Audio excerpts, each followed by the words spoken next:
One question I get asked all the time is, can I stencil on a buttercream cake? And yes, you can. In fact, you can find a bunch of videos online on how to stencil on buttercream, but I'm going to show you here. The main thing is to have a crusting buttercream icing. So see how this one isn't sticky?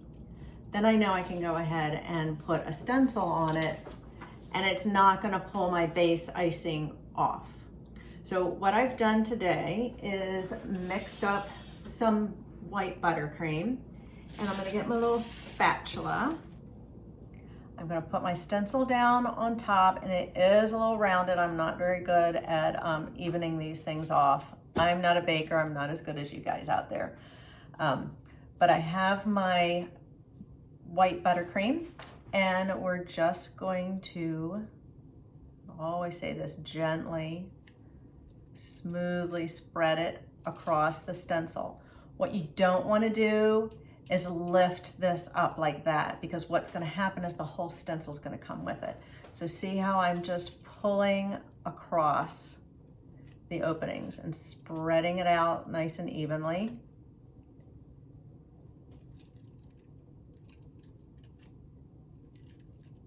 There. And then let's finish up on this side.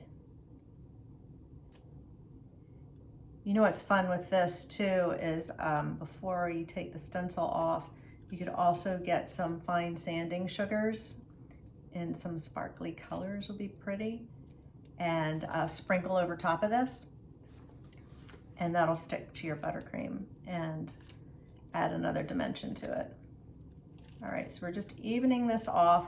We're not leaving any excess icing like I would if I was using royal icing.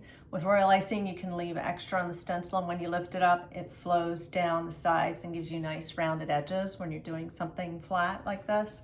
But with the buttercream, if I left all this extra on there and I pulled it off, then you would just have these harsh edges that are on there. So now we're going to pull the stencil off. Oh, gorgeous.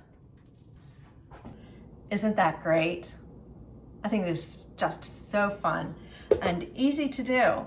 If you don't want to make your own buttercream icing, since we're doing the top of the cake, you can actually go and just get the store-bought icing and spread that across the stencil and lift it up. Just make sure if you buy a cake or you make your own, whatever frosting is on the base, it crusts over, because the stencil will stick and then it'll just mess everything up.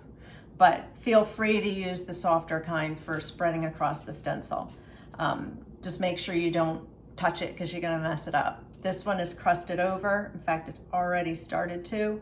Even if I pop it in the fridge, it'll go that much faster. So until next time, happy baking, and I hope you enjoyed this one. If you did, please give us a thumbs up and let me know your comments. Subscribe to our channel if you want to learn other fun things. Have a good day.